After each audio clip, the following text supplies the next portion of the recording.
आत्मा का सफर यह हमें बताता है कि हमारी आत्मा इस संसार में कैसे आई और कैसे यहाँ से मुक्ति मिल सकती है। यह बच्चों के लिए लिखी गई पुस्तक के आधार पर बनाया गया है, लेकिन बड़े लोग भी इसका पूरा लुत्फ उठा सकते हैं। उनको भी इस जानकारी को प्राप्त करके खुशी प्राप्त होगी, मुझे यही उम्मीद है। परमात्मा प्रेम का अलौकिक प्रकाश सागर था। इस विशाल सागर में प्रकाश की लाखों करोड़ों बूंदें थीं, जो गहरी नींद सो रही थीं। क्योंकि वे सो रही थीं, उन्हें इस बात का अनुमान नहीं था कि परमात्मा कितना आकर्षक और प्रकाशवान है।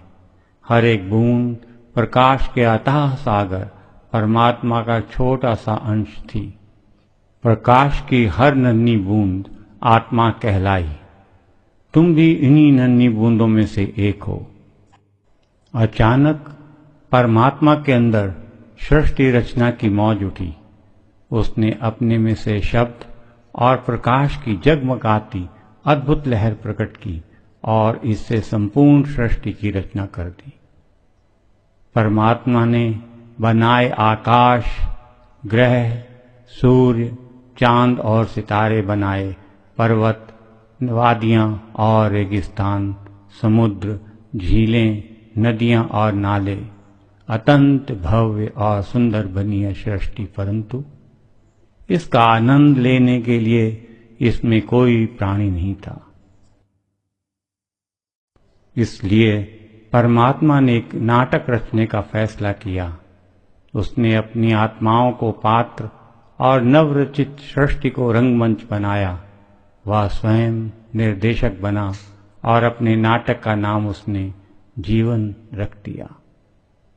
लगभग सभी आत्माएं उसके नाटक में भाग लेना चाहती थीं, इसलिए परमात्मा ने उनसे कहा कि तुम प्रकाश के सागर अपने घर को छोड़कर सृष्टि के रंगमंच पर अभिनय करने के लिए नीचे जा सकती हो। लेकिन उन नन्ही बूंदों में से कुछ ऐसी थीं जो इस रचना में आने को बिल्कुल तैयार नहीं थीं। वे अपने स्वामी के साथ घर में ही रहना चाहती थीं, पर परमात्मा ने उनसे भी कहा कि जाओ, तुम भी मेरे नाटक के पात्र बनने का आनंद लो।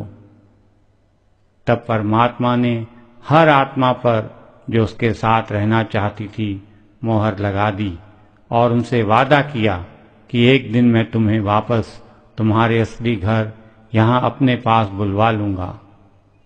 बाकी आत्माओं से परमात्मा ने कहा कि अगर तुम भी कभी घर लौटना चाहो तो मैं तुम पर भी मोहर लगा दूंगा और अपनी अपार दया मेहर से निज घर वापस पहुंचने में तुम्हारी भी सहायता करूंगा।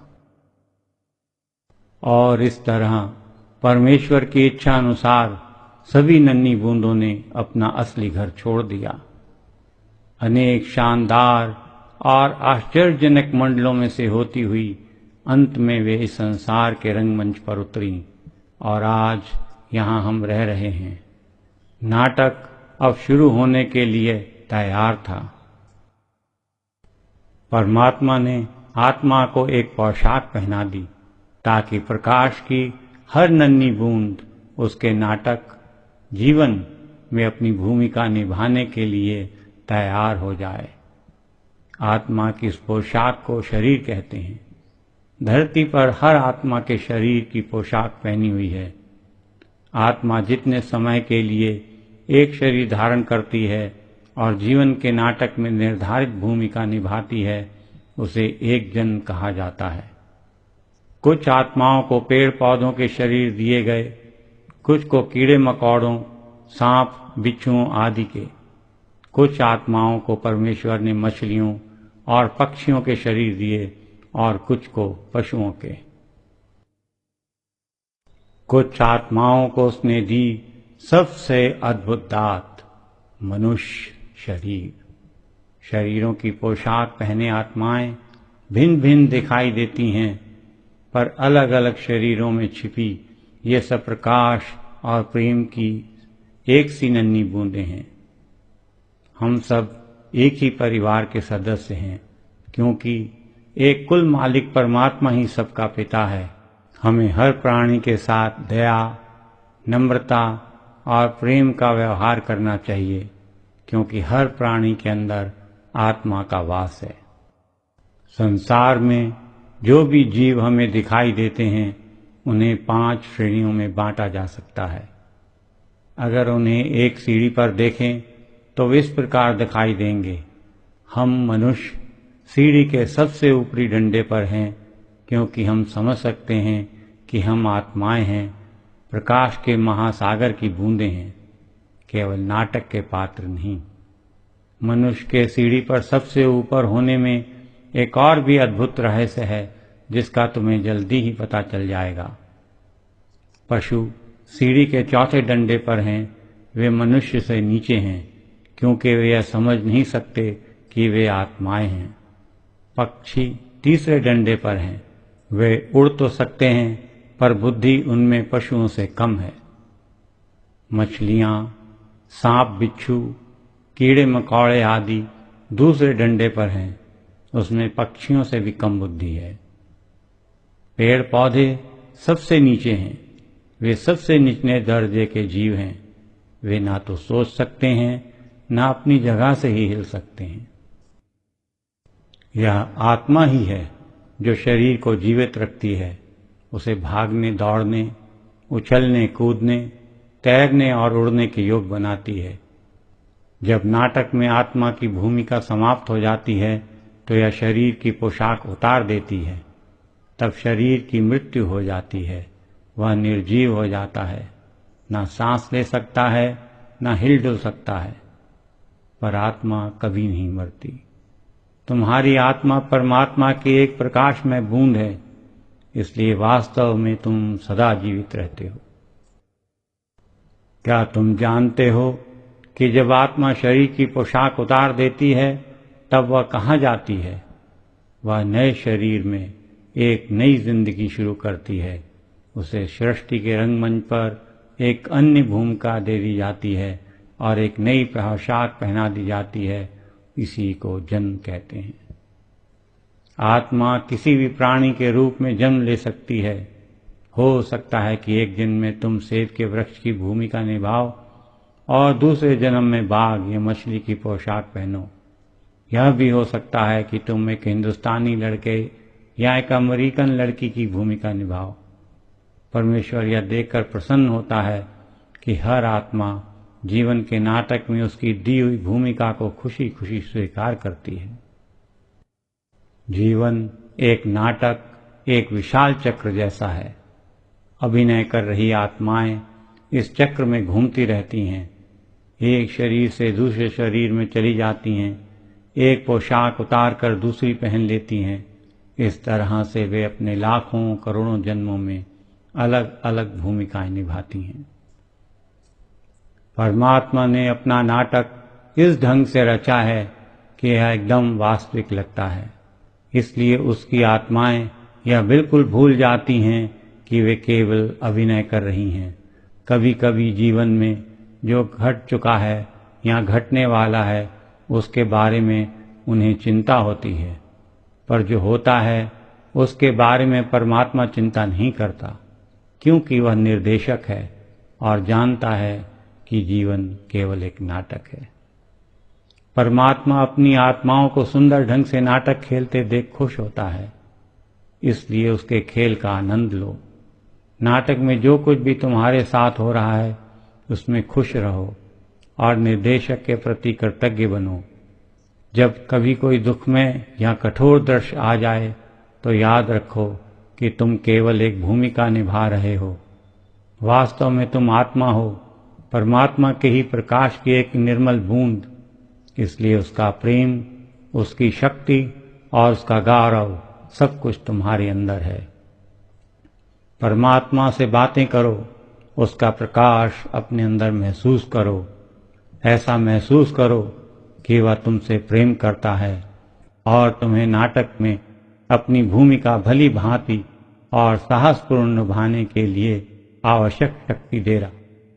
इसी को परमात्मा का विश्वास करना कहते हैं। यदि तुम उसे सदा याद रखोगे और उस पर विश्वास करोगे तो अपने अंदर खुशी महसूस करोगे, चाहे जीवन के नाटक में कुछ भी होता रहे। जब परमात्मा चाहता है कि कोई आत्मा घर लौट आए तो वह उसके अंदर गहरे अकेलेपन की भावना जगा देता है और उसे ऐसा लगता है जैसे उसका कुछ खो गया हो। यह परमात्मा का आत्मा को याद दिलाने का एक निराला ढंग है कि उसका असली घर इस संसार में नहीं बल्कि प्रकाश के सागर में है जहां से वह आई है। मनुष्य शरीर को इतना महत्वपूर्ण इसलिए माना जाता है क्योंकि केवल इसी शरीर में आत्मा परमात्मा का नाटक सदा के लिए छोड़कर अपने घर लौट सकती है। परमात्मा ने हर मनुष्य के अंदर एक अदृश्य और गुप्त द्वार रखा हुआ है।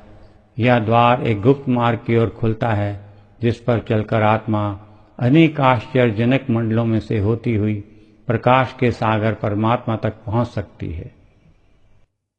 और ठीक वैसे ही जैसे परमात्मा ने शुरू में वादा किया था, वह दया और प्रेम से परिपूर्ण अपने ही परम शक्ति को नीचे संसार में भेजता है ताकि वह मोहर लगी आत्माओं को ढूंढकर उनके निज घर वापस ले आए।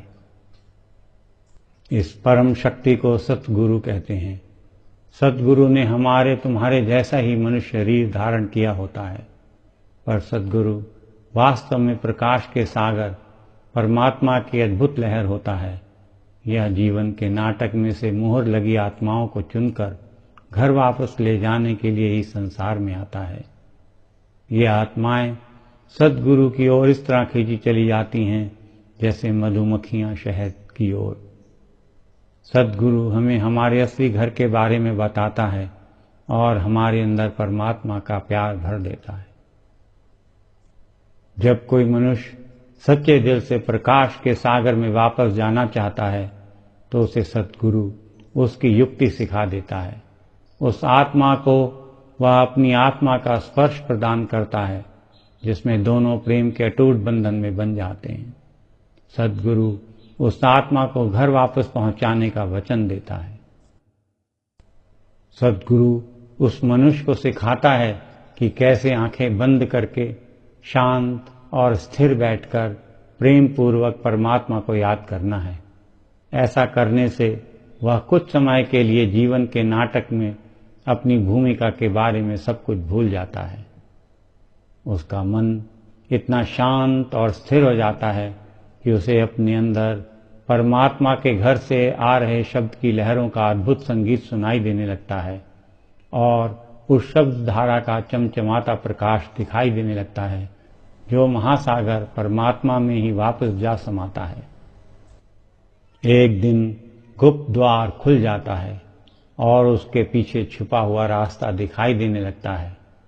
हर्ष से पुलकित आत्मा दहलीज को लांघकर एक नए आकर्षक जगत के सितारों में जगमगाते प्रकाश में प्रवेश करती है।